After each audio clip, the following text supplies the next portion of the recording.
고대가 아니죠. 1세기의 편지를 보면 편지의 제일 첫 부분은 추천사로 시작을 합니다. 책을 사면 책 표지를 열자마자 제일 먼저 나오는 게 뭐예요? 그 사람의 양력 그리고 그 바로 밑에 추천사가 있지요. 뭐 어떻게 썼든지 간에 뭐 유명한 대학 교수 아니면 뭐 유명한 뭐 총장급 뭐 목회자 그런 분들에게 추천사를 받아서 뒤에다 써놓습니다. 그럼 책이 또 잘 나가요. 편지도 마찬가지입니다. 이 편지를 누가 추천했느냐라고 하는 것이 이 당시 편지 쓰는 방식입니다. 이걸 누가 추천해줘서 이걸 씁니다 라고 하는 건데, 바울이 여러모로 공격을 받은 것 중에 하나가 편지에 추천사가 없습니다. 이 당시에 나오는 헬라 문학의 편지들을 보면 다 추천인이 있는데 그 추천사가 없습니다. 하나님이 나를 추천하셔서 사도 삼았다 하는 그것부터 시작해서 바울이 걸림돌이 참 많이 있는 그런 사람입니다. 그런 배경 속에서 이 편지를 보려고 합니다. 1절에서 9절까지는 인사말입니다. 인사말 중에 3절까지는 보내는 사람이 누구이고 받는 사람이 누구이고 그들에게 인사하는 것이 나오고, 7절까지는 고린도 교회를 바라보면서 느끼는 감사의 생각들, 감사의 인사들이 나옵니다. 그리고 8절과 9절은 그 감사의 인사를 쓰는 이유가 무엇인가 우리를 견고하게 해주시는 하나님에 관한 이야기가 나오고 있습니다. 제일 첫 번째 이야기부터 봅니다. 고린도전서는 누가 썼고 그리고 누가 받느냐, 발신자와 수신자 그리고 인사에 관한 이야기입니다. 자, 우리 교회 학교에서 많이 듣고 배우고 또 설교 시간에도 종종 등장하는 이야기 중에 하나인데, 사울이라고 하는 사람은 회심 후에 다메섹으로 가는 그 길 위에서 회심, 예수 그리스도를 만난 뒤에 이름을 바울로 바꾸고 사용했다. 이 말이 맞습니까? 틀립니까? 확률은 50%. 모르시면 찍으시면 돼요. 맞아요? 틀려요?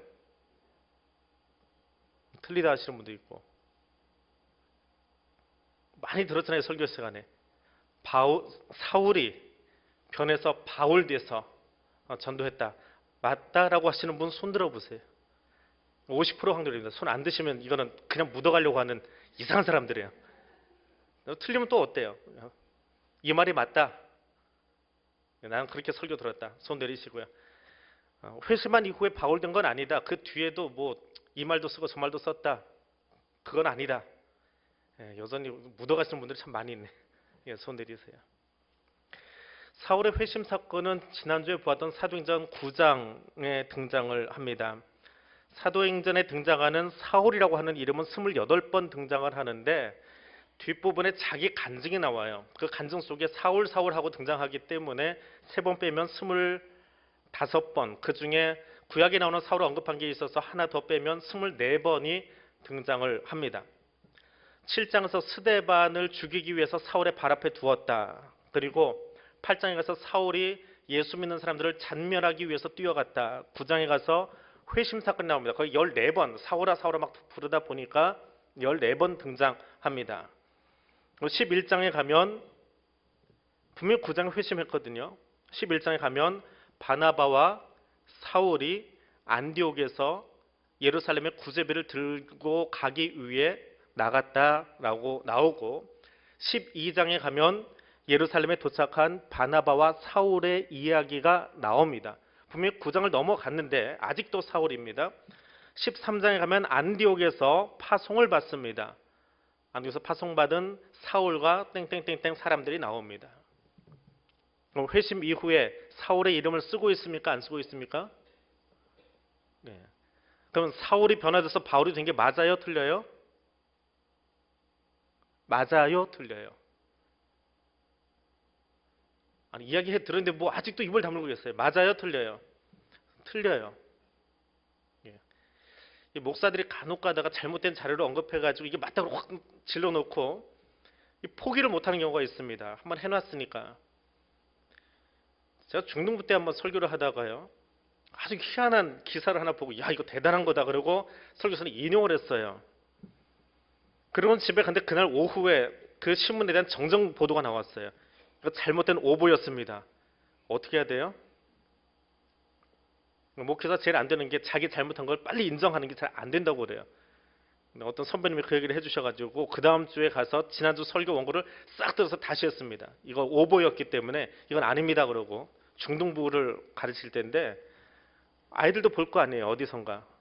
근데 전도사 앞에서 거짓말했다 그러면 안 되잖아요. 이것도 아주 잘못된 거짓말 중에 하나입니다. 사울이라고 하는 이 이름은 유대 지역에서 쓰이는 히브리식 이름이에요. 바울이라고 하는 이름은 헬라 지역에서 사용되는 이름이에요. 자, 우리나라 사람들이 국제화 시대를 맞아서 몇 년 전에 저희가 그 대학 다닐 때요.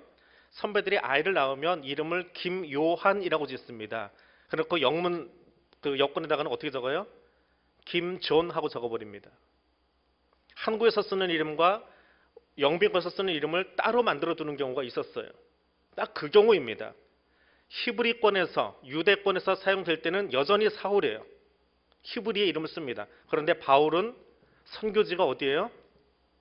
로마를 목표로 해서 가고 있는 사람이죠. 마게도냐 반도를 향해서 이탈리아를 향해서 그리고 마지막에 스페인까지 갔다고 전해졌는데 그쪽은 다 헬라권이거든요. 근데 그 헬라권에서는 히브리의 이름이 아니라 소위 예명 비슷한 거죠. 거기서 바울을 쓰는 거예요. 그러다 보니까 구장을 넘어서도 이방 지역에 가서 자기 이름을 드러내야 될 경우에는 바울이라고 하는 이름을 쓰는 거예요. 근데 주로 선교지가 이방 지역이다 보니까 바울이 훨씬 많아요. 200여 회를 사용합니다. 근데 간혹 예루살렘이라든지 안디옥이라든지 유대인들이 더 많이 모여 있는 곳에 가면 어떻게 해요? 거기는 사울이에요. 간혹 설명도 붙어 있어요. 바울이라 일컫는 사울이 그렇게 설명을 붙여놓기도 합니다. 사도행전에서. 그러니까 큰 사람이라고 하는 뜻의 사울이 작은 자의 이름으로 바울로 바뀌었다. 이건 뜯어 맞추기입니다. 그러니까 사울이 바울로 회심한 것을 극대화시키기 위한 목사들의 잘못된 말장난이지 그건 타당성이 없는 이야기라는 거예요. 그러니까 사울의 이름이 여전히 쓰이고 있었지만 헬라권에 가서 쓰는 동안에는 사울을 쓸 필요가 없었다는 거죠. 외국에 나서 김성환 하는 것보다 거기서는 다른 예명을 쓰고 있는 것이 훨씬 더 좋기 때문에 또 다른 이름을 하나 더 가지고 있는 것이 바울이었다. 그렇게 보시면 좋습니다. 그런데 여기서 이제 고린도 지역은 마게도냐에 있는 땅이기 때문에 마게도냐에는 무엇으로 소개하는 게 좋아요? 사울이에요? 바울이에요? 바울이지요. 그렇게 보시면 되는 거예요. 근데 예루살렘에 편지를 썼다고 뭐라고 써놓은 게 좋아요? 그건 사울이라고 알고 있는 거예요. 그걸 뭐 회심 전, 회심 후로 나누어서 쓰는 이분법적인 그런 해석은 좀 잘못된 거였다. 고쳐놓으시면 좋을 겁니다. 근데 여전히 어디선가 설교를 듣다 보면 또 그 이야기가 나올 거예요. 우리의 잘못된 고정관념 중에 하나인데. 자, 두 번째, 편지를 쓴 사람 가운데 하나, 바울과 형제 소스테네라고 나옵니다. 이 소스테네가 대체 누구냐? 두 가지 의견이 있습니다. 정확하게 누군지는 모르지만 일반적으로는 첫 번째 의견을 따라갑니다. 사도행전 18장 12절에서 나오는 고린도 회당의 지도자, 회당장 소스테네입니다. 갈리오 총독 앞에서 바울이 고소당했을 때 그 옆서 바울을 두둔하는 듯한 행동을 보입니다. 그 바람에 그곳에 모였던 헬라인들이 이 소스테네를 데려다가 바울이 무죄로 불기소 처분돼서 나와버리거든요. 그러니까 바울을 기소하려고 나섰던 헬라인들이 소위 열받아서 이 소스테네를 때립니다. 매질을 해버립니다. 근데 그 와중에 소스테네가 변화가 돼요. 회심을 합니다. 그리고 그 이후에 그리스도인이 되었다. 그리고는 고린도전서를 쓸 때 바울이 한 이야기를 받아 적었다라고 알려져 있습니다. 그게 일반적인 이야기예요. 그런데 소스테네라고 하는 이름은 또 다른 이제 반론들은 뭐냐면 소스테네라고 하는 이름은 이 당시에 너무 흔해 빠진 이름이에요. 너무 흔한 이름이에요. 영희야 철수야, 우리 시대 저희 초등학교 때 영희야 철수야 이름이 흔했던 것처럼 소스테네도 이방 세력 중에서 굉장히 흔한 이름인데 사도행전 18장에 나오는 그 소스테네가 회심했다라고 하는 기록이 어디에도 없습니다. 근데 어떻게 그 사람을 이 사람이라고 단정 짓느냐 해서 물음표를 찍는 신학자들도 있어요. 두 가지 의견이 비등합니다. 비등비등해요. 근데 보수적인 신학 계열에서는 주로 회당장이 회심해서 이 일을 했다라고 그냥 그렇게 알려져 있습니다. 그럼 뭐가 답이에요? 하고 여러분 쳐다보시는 것 같은데 그건 나중에 천국 가서 물어봐야 돼요. 우리 신학적인 질문 중에는 답을 못 내리는 게 분명히 있어요. 목회자들이 앞에서 설교하면서 이거 답입니다라고 이야기하는 게 간혹 있는데 저는 그렇게는 여러분한테 가르치고 싶지 않아요. 오늘 여전히 신학자들이 싸우고 있는 내용인데 분명한 답을 어디서 제시해주고 있는 부가적인 자료가 같이 나와주면 모르는데 그 자료가 없거든요. 2차 자료라 성경이 아닌 다른 자료에서라도 소스데네가 회심했었다. 고린도 회당장이 그 뒤에 변화돼서 어디선가 일을 했다라고 하는 성경 외적인 자료라도 있으면 좋은데 없어요. 그게. 없기 때문에 반드시 전자가 옳다라고는 이야기할 수 없다는 거예요. 그런데 일반적으로는 당시에 흔하지 않은 이름을 누가도 기록을 했고 또 여기 고린도서에도 기록을 한 거 보면 그 사람이 아니겠느냐라고 하는 것이 의견이 조금 더 많다라고 보시면 되는 거예요. 성경은 그러니까 성경에 쓰인 것 말고 그 외의 것을 추측하는 것은 너무 단정짓지 않는 것이 좋을 때가 있습니다. 자, 그 사도로 부르심을 받은 사람, 그리스도 예수의 사도로 부르심을 받은 사람이 고린도 교회에 인사합니다. 이것은 당시의 전형적인 인사말이에요. 자, 사도로 부르심을 받았다. 이 문장이 그 당시 마게도냐 지역 또 유럽 지역에서는 굉장한 반발을 가져왔습니다.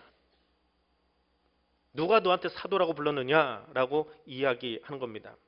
사도라는 말은 특별한 것 아닙니다. 전달자라고 하는 말이에요. 누구한테서 받은 이야기를 전달해 주는 사람이 사도예요. 조금 바꾸고 이야기하면 선교사라는 말로도 바꿀 수 있습니다.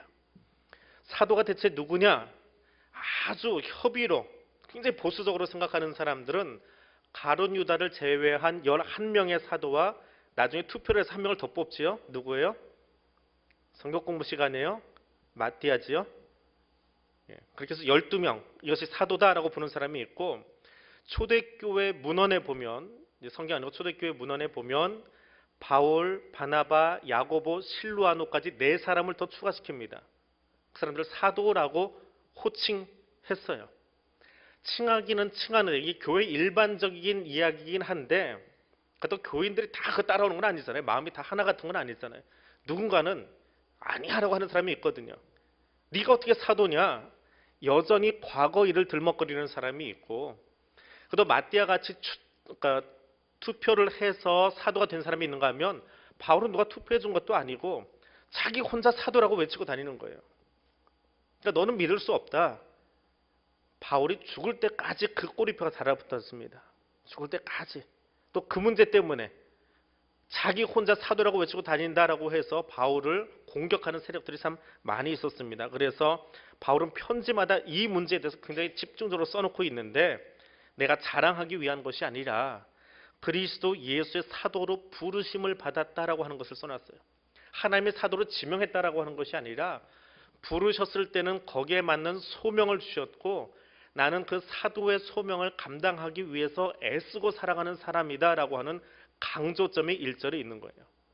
사도임을 자랑하기 위한 것이 아니라 하나님 나를 불러서 사도로 일하게 하셨는데 그거 감당하기 너무 힘이 듭니다. 그런데 나 딴짓하지 않고 정말 이 일을 열심히 하기 위해서 살아간 사람이 나입니다. 그런 내가 누구에게 편지를 쓰고 있어요? 2절에 가니까 고린도에 있는 하나님의 교회. 자, 고린도에 있는 하나님의 교회. 이 문장은 아니죠. 이렇게 한 문구지요. 이 말이 교회가 어떠해야 되는지를 아주 잘 보여주고 있는 문구입니다. 고린도가 어떤 도시인지는 지난주에 말씀드렸지요. 환락의 도시이고 우상의 도시이고 매춘의 도시이고 상업항이고 돈이 너무 많아서 물질에 취해 있는 모든 것을 돈으로 계산하고 돈으로 환산해서 이야기하는 그런 도시가 고린도예요. 근데 그 고린도의 아주 대표적인 고린도, 그러니까 다른 사람들이 고린도 하면 생각나는 게 있어요. 대한민국 지도 중에 공주하면 뭐가 생각나요? 일반적으로 교육의 도시 그러지요. 마찬가지로 고린도 하면 생각나는 게 있어요. 그러니까 매춘의 도시예요. 그래서 헬라어에 고린디아조마이라는 말이 있습니다. 이거는 음행하다라는 말입니다. 고린도의 변형인데요. 고린디아조마이, 음행하다. 그 고린도가 얼마나 매춘굴이 많고 매춘하는 여자들이 많았으면 고린도하지 말고 고린도 같은 사람들 뜻이에요. 음행하는 사람들. 근데 성경에 그 고린도와 하나님의 교회를 붙여놨어요. 고린도에 있는 하나님의 교회. 우상 숭배와 환락의 대명사인 고린도가 예수 그리스도를 만나면 어떻게 된다는 거예요? 거룩한 하나님의 교회로 바뀌어진다라고 하는 것을 보여주는 문구예요. 아무리 타락하고 지저분한 도시일지라도 하나님이 거기 개입하시면 바뀔 수 있어요. 어떤 목사님이 쓴 그 책에 이런 이야기가 하나 나옵니다. 목사님 교회가 그 상가 3층의 자리를 잡았는데 2층에 뭐가 있었냐면은 PC방이 하나 있었어요. PC방에 주로 누가 가요? 청소년들이 가잖아요. 집에 컴퓨터 느리니까 거기 가면 속도 빠르니까 하잖아요. 하다 보면 잠깐 밖에 나와서 뭐 해요? 구름 과자 물고 있어요. 화장실 가가지고. 근데 화장실 바로 위에는 한층 올라가면 교회가 있습니다. 그러면 교회 표시가 있어요. 자기 교회 표시가 있어요. 그러니까 그 표시로 계속 그 연기가 올라오는 거예요. 저녁 시간이 되면 수요 기도 시간이 되어지면 교회가 담배 연기로 자욱해져요. 벌써 예배를 드는 거예요. 상가교회인데 어떻게 해요? 그 저녁 시간이 되어지면 그것 때문에 이제 목사님 기도를 하시는 거예요. 하나님 저걸 어떻게 됩니까? 가서 몇 번 아이들한테 타이르기도 하고 너희 부모한테 이른다 협박도 해보고 하는데 안 고쳐지는 거예요. 또 거기서 구름 과자 만드는 정도의 아이들이면 꼭 뭐 화장실 들어가서만 하겠습니까? 괜히 폼 잡는다고 거기 기대 서가지고 문 앞에서 딱 이러고 있겠지요. 그래서 목사님이 수요일마다 기도했답니다. 하나님 저 아래층이 좀 바뀌게 해주세요. 저기가 거룩한 땅이 되게 좀 해주세요라고 교인으로 수요일마다 기도를 했답니다. 어떻게 됐을까요? 이상하게 장사가 안 되더래요. 그 PC방이. 이상하게 장사가 안 되더래요. 누가 경찰이 많이 오는 것도 아니고 누가 신고하는 것도 아닌데 장사가 안 되니까 나중에는 망해서 나가버렸어요. 그러니까 망해서 나갈 때 괜히 목사님 미안해진 거예요. 너무 기도를 세게 했나 하는 생각이 들어가지고. 근데 그 마지막 순간에 목사님의 간증이 거의 하나 더 붙어 있는데 그 PC방에서 알바하던 자매가 하나 있어요. PC방을 문 닫고 나서 나가게 된 날 목사님을 만나게 된 거예요. 목사님이 그 자매에게 뭐 교회에 대해서 이야기했겠죠. 우리 위에 있는데 우리가 계속 이렇게 기도했었다. 너 알바 자리가 없어져서 참 괜히 미안하다니 뭐 그렇게 이야기를 했는데 이 자매가 그러는 거야. 어릴 때 저도 교회 나가본 적이 있어요. 근데 깊이 뿌리 내리지 못하고 그냥 이리저리 왔다 갔다 했는데 목사님이 기도해서 그렇게 되었나 보네요. 저 교회 다시 나가고 싶어요. 그런데 지금 이 교회, 그 3층에 있는 교회가 내 인생의 마지막 교회가 되었으면 좋겠어요. 더 방황하지 않고 더 떠돌아다니지 않고 여기서 내가 뼈를 묻을 수 있도록 그렇게 목사님 날 좀 가르쳐 주세요. 하는 그 교회 등록을 하고 떠돌아다니라고 여태 받지 못했던 세례도 그 교회에서 받고 교회 일꾼으로 잘 자라고 있다라고 하는 이야기가 그 마지막에 나옵니다.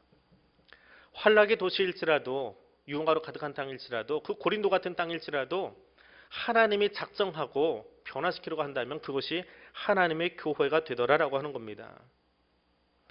그리스도에는 우상 숭배로 가득한 땅을 복음화시켜야 될 책임이 있다라고 하는 말이 이 2절에 나와 있는 수신자에 나와 있는 표현이기도 합니다.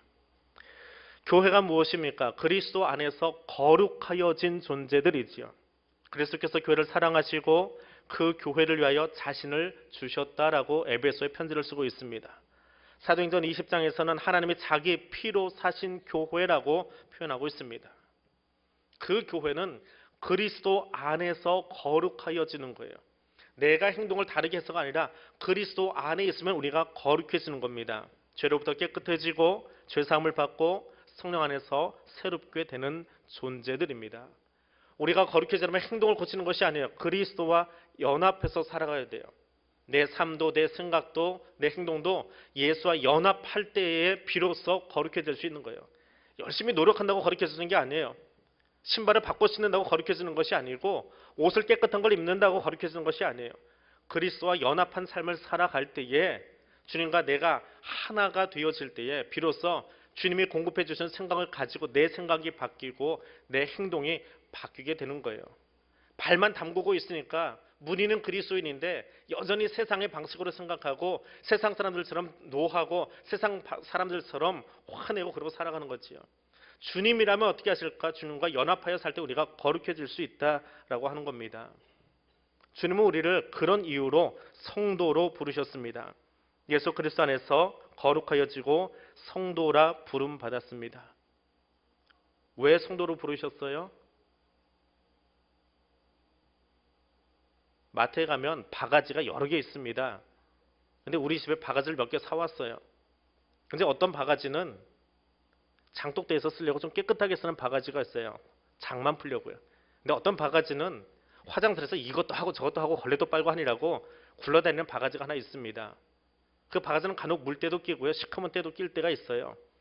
거기다 휙하니 걸레를 집어 던져놓을 때도 있고요. 똑같은 바가지인데 가지고 와서 내가 이것을 어디에 쓰겠다라고 하는 용도에 따라서 바가지의 쓰임새가 위치가 달라지는 거예요.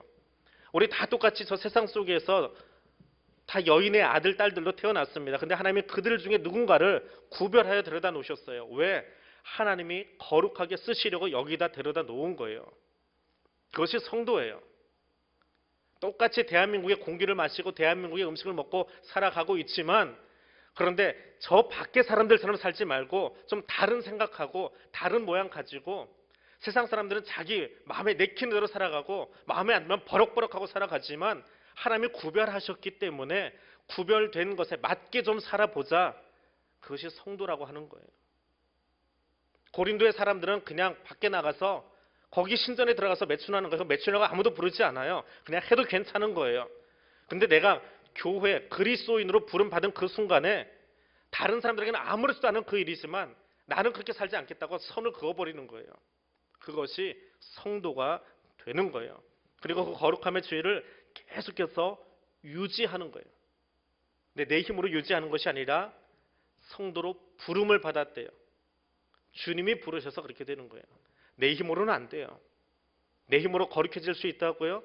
천만에요. 열심히 예배 드리고 열심히 좀 구별 드리고 살아보는데 누군가 내 아픈 곳을 쿡 하고 찔러버리면 또 옛날 버릇 나와가지고 버럭 켜버립니다. 성질 내버립니다. 그놈의 성질이 언제쯤 다 잠잠해질지 모르겠어요. 하나님 앞에 갈 때 잠잠해지는지 잘 안 없어져요. 여러 번 와서 제가 화는 잘 안 내는데 혈압은 자주 올라요. 씩씩거리고 뒤에서 올라옵니다. 아픈 표현 안 하지요. 이게 내 모습이거든요. 이게 언제쯤 변할까요? 언제쯤이면 무슨 말을 해도 그냥 뒤에나 앞에나 똑같이 움직일 거예요. 우리 힘으로는 안 돼요. 주님이 나를 붙들어 주시지 않으시면 우리는 이율배반적인 삶을 살아갈 수밖에 없습니다. 주님이 도와주시니까 그나마 이 정도 하는 거예요. 그냥 이 정도 하고 있는 거예요. 주님이 도와주시지 않으시면 우리는 바뀔 수 없어요. 그게 부르심을 받았다라고 하는 거예요. 내 힘으로 하는 것이 아니라 주님이 나를 부르셔서 성도로 만들어 가시는 거예요. 지금도 성도가 되어지도록 거룩하게 구별된 존재가 되어지도록 성령님이 우리 안에서 나를 계속 붙들고 이야기하고 계세요. 주님이 이야기하실 때 그 음성에 귀 기울이시기 바랍니다. 귀 기울이지 않으면 문드러져요. 어떤 신부님이 그런 이야기를 하세요. 우리가 태어날 때 마음속에 양심이라고 하는 것을 만들어서 넣어주셨대요. 근데 양심의 모양이 어떻게 생겼어요? 삼각형이래요. 그래서 어린아이가 처음에 엄마한테 거짓말하면 양심이 가만히 있다가 툭 하는 움직여요. 얼마나 아파요. 아야 하고는 엄마 죄송해요. 내가 거짓말했어요. 계속 하다 보니까 30대 되고 40대 되면 양심이 어떻게 돼요? 자꾸 찌르다 보니까 동그란 원이 돼버렸어요. 아무리 가서 부딪혀도 아프지 않아요. 문드러진 거예요. 내 힘으로 되는 것이 아니라 성령님이 내 안에서 자꾸 찌르면서 이야기할 때에 그 말에 귀 기울일 수 있어야 돼요. 어떤 목사님이요. 외부에 부흥회를 나가셨답니다. 조금 먼 지역에 부흥회를 나가셔서 설교를 하려고 앞에 딱 섰는데 자기 교회 교인이 4사람이 앉아있더래요. 그 자리에. 근데 보통 이제 외부 강의 나가면 우리 교회에서 했던 설교 중에 조금 마음에 드는 설교 있어요. 이거는 교인들도 은혜 받아갖고 나도 괜찮다 싶은 거 골라가지고 이렇게 딱 편집을 해서 주제별 편집을 해서 그걸 들고 나갑니다. 일반 다 그렇게 해요. 저는 아직 안 나가봐서 모르는데. 근데 그걸 들고 나갔는데 하필이면 교인이 4사람이 있는 거예요. 근데 지금 오늘 첫 번째 하는 설교가 4개월밖에 안 된 설교예요. 교인들이 기억할 것 같은 거예요. 이게 어떻게 해요? 그냥 간신히 설교를 하긴 했어요. 그리고 전화를 했대요. 그 교인한테는 못하고 그 교인에 속한 구역장한테 전화해가지고 구역장 좀 이해해 줄 것 같으니까 구역장님 제가 이만저만 해가지고 외부 설교 나왔는데 아마 이 근처에 사시는 교인인가 봐요. 근데 부흥회를 나오시네요. 그분이 나오시니까 제가 좀 부담스러워요. 어떻게 조용히 좀 얘기해 주셔가지고 부흥회 안 나오게 좀 해주세요. 그리고는 그 다음날 이틀째 된 날 또 설교하러 가셨대요. 근데 그 사람이 거기 또 앉아 있는 거예요. 근데 원고는 또 어떤 거예요? 또 썼던 거 또 들고 나왔어요. 예. 새거 거기 어떻게 들고 나가요? 주일 설교 하나 준비하기도 바쁜데. 그게 어떻게 설교를 해놓고는 나왔는데 쏘록하니 그 사람이 쫓아오더래요. 목사님하고는. 그 이제 그 초청한 교회 목사님이 누구시냐고 그러니까 제가 그 나가는 교회 교인이다 그러니까 그럼 내 방으로 들어오시라고 같이 들어온 거예요. 이제 이 교인 또 뭐라고 할까 그래 안절부절하면서 거기 앉아 있는 거예요. 이제 여기는 초청한 교회 목사님 있고 근데 그 앞에 있는 그 교인이 목사님 보면서 막 울면서 그러더래요. 목사님 제가 그 교회 나간 지 이제 한 6개월 된 초신자예요. 근데 오늘 와서 목사님 설교를 들었어요. 4개월 전에 들었던 설교를 또 들었어요. 그러니까 목사님 얼굴이 화끈해지는 거예요. 순간적으로 말을 못하고. 그런데 이 교인이 하는 말이에요. 4개월 전에 그 설교 듣고 내가 좀 바뀌어야지 했는데 오늘 그 설교 들으면서 보니까 여전히 안 바뀌어 있는 내 모습을 봐요. 목사님 어떻게 하면 좋아요? 나 아직 초신자라 아직도 세상 때를 못 보는 것 같아요. 나를 위해서 좀 기도 좀 해주세요. 목사님이 그 순간에 그냥 사람들한테 보이려고 내가 설교하고 있었구나. 사람에게 보이는 게 아니라 똑같은 설교를 다시 들어서 그 사람이 바뀌기를 원해서 하나님이 거기다 데려다 놓으셨는데 나는 그거 따지지 않고 그냥 내 창피한 것, 내 체면만 생각하고 있었구나. 그리고는 그분에서 얼마나 열심히 기도했는지 모른다고 이렇게 책에다 자기 고백을 써놓으신 걸 보았습니다. 우리 힘으로 바뀌나요? 말씀을 30년 들으면 내가 바뀌어 있습니까? 40년 들으면 바뀌나요? 내 나이가 한 80쯤 되면 바뀔까요? 참 안 바뀌는 게 우리의 성격이에요. 누가 바꾸십니까? 성령님이 우리를 바꾸시는 거예요. 성령님이 우리를 새롭게 하시는 거예요. 그리고 이 편지는 고린도에 있는 성도들에게만 보낸 것이 아니라 마지막에 보니까 2절 마지막에 보니까 그들과 우리 주 되신 예수 그리스도 이름을 부르는 모든 자에게 보냈대요. 만약 이 말이 없었다면 고린도 성서를 우리가 읽을 필요 없어요. 이건 고린도에게만 보낸 거예요. 그런데 예수를 구주로 고백하는 모든 사람들이 이 편지를 보아야 돼요. 우리 모두에게 주시는 교훈이에요.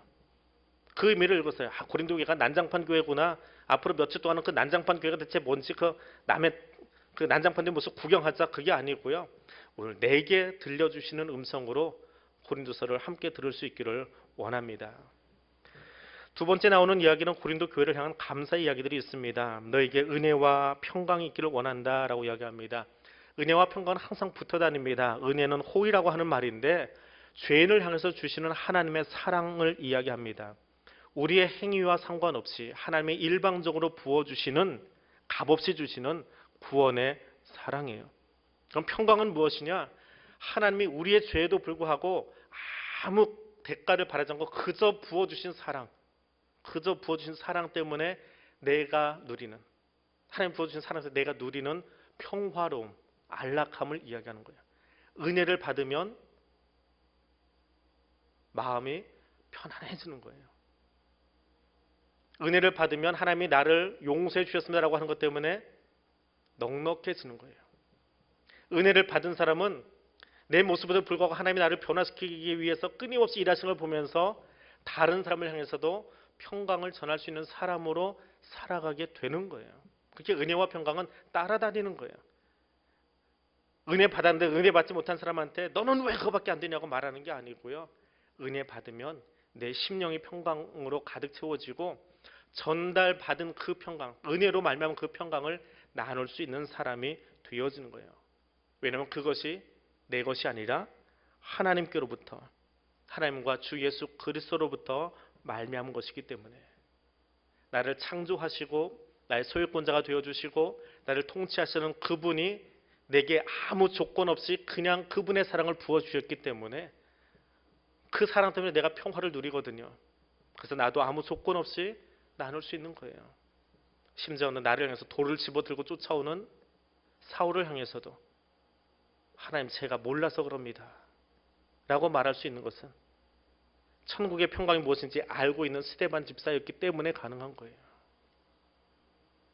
하나님 나라를 바라보지 못하면 그 말 못하지요. 하나님 주시는 은혜가 무엇인지 알지 못하면 돌 들고 오는 사람한테 어떻게 해요? 나도 그보다 더 큰 짱돌 들고 덤벼야지요. 아니면 방패 들고 막아버리든지. 하나님 나라를 바라보고 있기 때문에 나올 수 있는 말이에요. 하나님의 은혜가 무엇인지 아는 사람만이 나를 아프게 할지라도 그를 향해서 평강을 선포하고 용서를 선포하고 하나님 나라를 전할 수 있게 되는 거예요. 하나님은 우리에게 풍족하게 부어주시는 분입니다. 우리들은 인간성은요 늘 부족한 것 투성이에요. 아무리 사랑을 받아도 더 받고 싶고요. 아무리 많이 주머니가 채워져도 더 채워지기를 원하고요. 사랑면에서 능력면에서 부족하기 때문에 날마다 더 받고 싶어요. 날마다 더 뺏어오고 싶어요. 그래서 내 것을 더 많이 채우고 싶어요. 상대방이 얼마나 고갈되는지 신경 쓰지 않아요. 내가 더 채워져야 돼요. 그게 우리 인간성이에요. 거꾸로 신성은 어떤 거예요? 하나님의 모습은 끊임없이 나누어 주세요. 왜? 그분이 사랑의 근원이기 때문에. 그분이 능력의 근원이기 때문에 아무리 나누어줘도 고갈되지 않아요.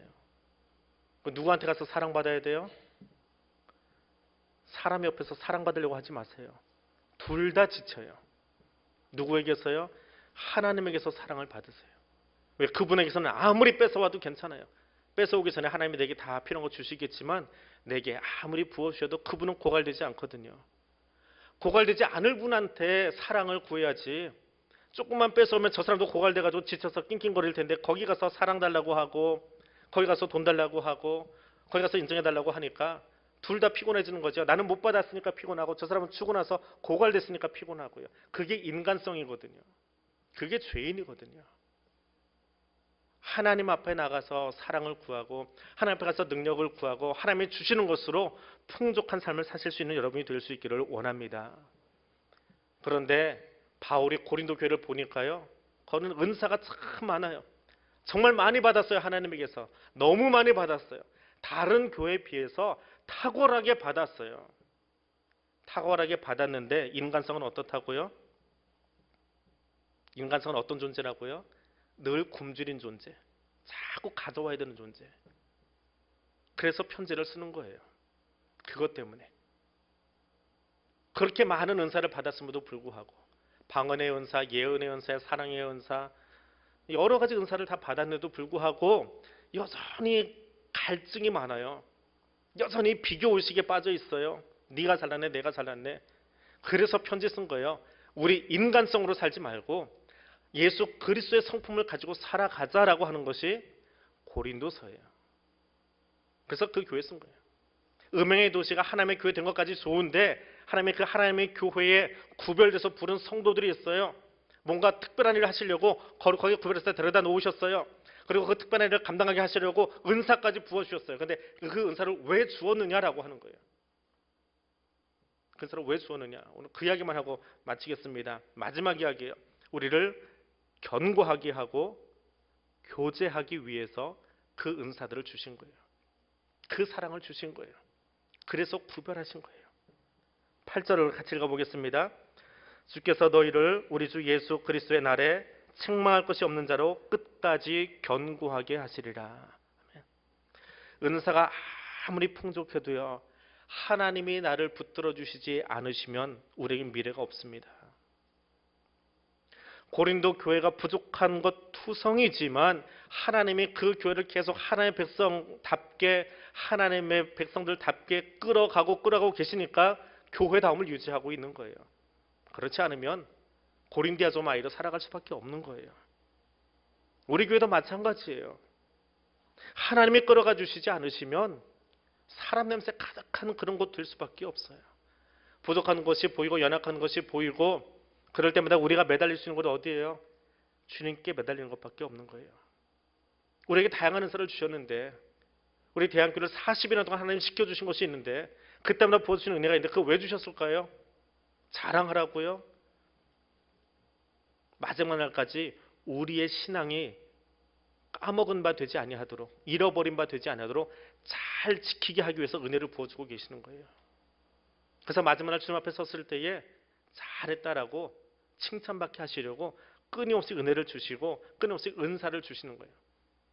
그리고 그 은사 주시는 건 사명 감당하라고 주시는 거예요. 너 자랑하라고 주시는 게 아니고, 방언 자랑하고 예언 자랑하고 가르치는 거 자랑하고 돈 많은 거 자랑하라고 주시는 것이 아니라 사명 맡기기 위해서요. 그리고 또 하나 이유는 9절입니다. 우리 같이 읽겠습니다. 너희를 불러 그의 아들 예수 그리스도 우리 주와 더불어 교제하게 하시는 하나님은 미쁘시도다. 왜 은사를 주시느냐? 하나님과 교제하게 하려고. 교제한다라고 하는 말은 하나님이 함께하는 그 곳 가운데 우리가 참여하는 거예요. 예수 그리스도가 하는 모든 것 가운데 우리가 참여하는 거예요. 교회가 교제한다 그러니까 예배 끝나고 나면 저 4층 올라가서 밥 먹으면서 같이 모여 친교하는 걸 교제라고 생각하는데, 물론 그것도 맞긴 맞아요. 한 일부분이에요. 근데 교회가 가지고 있는 사명 중에 교제라고 하는 것은 예수 그리스도가 하는 모든 일에 우리가 동참하기 위해서 은사를 주시는 거예요. 예수 그리스도가 하는 모든 일 가운데 우리가 그것 감당할 수 있도록 하기 위해서 은사를 주시는 거예요. 그게 교제하는 거예요. 그럼 그리스도가 하는 것이 무엇입니까? 예수 그리스도가 지금 무엇하고 계실까요? 누군가 지금 같은 말씀을 들으면서 깨닫지 못하는 사람에게 찾아가셔서 깨닫게 하는 일을 하고 계시겠지요. 여기만 계신 것이 아니라 오늘도 여러분이 밖에 나가서, 오늘 수요전대가 또 나가서 수고하고 들어왔는데 그렇게 뿌려놓은 말씀들이 그들 가슴 속에서 뿌리 내릴 수 있도록 지금도 가서 일하고 계시겠지요. 주님이 그 일을 하신다면 우리는 어디 가야 돼요? 거기 가야 되는 거예요. 복음의 불모지인 땅에 선교사들을 보내고 거기서 선교사를 통해서 일하고 계시지요. 그게 주님이 하고 계시는 일이라고요. 내게 은사 주셨어요. 왜 주셨어요? 거기 가서 같이 동참하라고요. 그 소리에서 같이 기도하라고요. 내게 은사 주신 것은 그렇게 주님이 하시는 곳에 나도 같이 동참하도록 하기 위해서, 그 동참하는 것을 교제, 코이노니아라고 말하는 거예요. 하나님의 영광에 참여하고 성령님이 일하고 계시는 그 생명의 사역에 나도 같이 들어가서 일하는 것을 교제하는 거예요. 그것을 위해서 우리에게 은사를 주셨어요. 방언 자랑하고 예언 자랑하고 지식의 은사 자랑하는 고린도의 성도들에게 그거 자랑하라고 주신 게 아니야. 절제하는 게 중요한 그 메시지가 아니에요. 진짜 중요한 메시지는 하나님이 너희 교회를 너무 사랑하셔서 정말 다른 교회보다 더 많은 지식의 은사를 고린도 교회에 주셨는데 왜 주셨을까? 여기도 알잖아. 고린도가 어떤 땅이기에 아시아와 유럽을 연결하는 항구 도시야. 무역항이야. 왜? 거기 지나가는 많은 사람들에게 예수님이 어떤 마음 가지고 있을까? 그냥 배만 잘 지나가면 되고 돈만 잘 놓고 가면 돼? 아니야. 너희 땅 지나갈 때에 너희에게 주신 그 은사들 가지고, 그 방언의 은사 가지고 그들에게 이야기하고, 지식의 은사 가지고 헬라의 철학을 통해서 그들에게 예수를 전하고, 그거 하라고 주신 거야. 너희 자랑하러 주신 게 아니고. 그래서 너희를 통해서 하나님의 나라를 세워가라고 그거 주신 거야. 그리고 비단 고린도 교회만이 아니라 오늘 우리에게도 똑같이 주님이 하시는 일에 동참하라고 그 은사 주신 거예요. 그 은혜 부어주고 계시는 거예요. 하나님이 주신 은혜를 아이고 오늘도 즐겁게 잘 들었습니다. 나 혼자 만족하고 나가는 것이 아니라 내게 은혜 주신 것 가지고 하나님이 지금 일하고 계신 그곳에, 하나님이 지금 울고 계신 그곳에, 하나님이 춤추고 계신 그곳에 주님이 가진 그 마음 가지고 함께 동참하고 교제할 수 있는 그리스도의 사람들 될 수 있기를 원합니다. 지금 한국 땅의 교회들이 많이 혼란스러운 건 사실입니다. 하지만 하나님이 그런 가운데서 특별히 우리를 구별해서 부르시고 여전히 은혜를 부어주고 계십니다. 왜요? 마지막 날 이 모든 것이 쓰여지거나 하나님 나라를 우리라고 보게 하기 위해서, 나누게 하시려고, 증거하게 하시려고 우리를 부르셨어요. 그래서 그리스도의 교제하는 그 자리에 함께 참여할 수 있는 구별된 성도의 모습을 가지고 우리 함께 설 수 있기를 원합니다. 같이 기도하겠습니다. 하나님, 오늘도 내게 부어주신 하나님의 은혜에 감사하는 삶을 살아갈 수 있기를 원합니다. 여러 가지 각양의 모습으로 내게 부어주신 은혜들을 감사하며 살기를 원합니다. 그리고 주님, 예수 그리스도의 십자가를 통해서 내게 주신 구원의 복음을 증거하는 자로 살아갈 수 있기를 원합니다. 이 두 가지 기도 제목 가지고 우리 함께 통성으로 기도하겠습니다.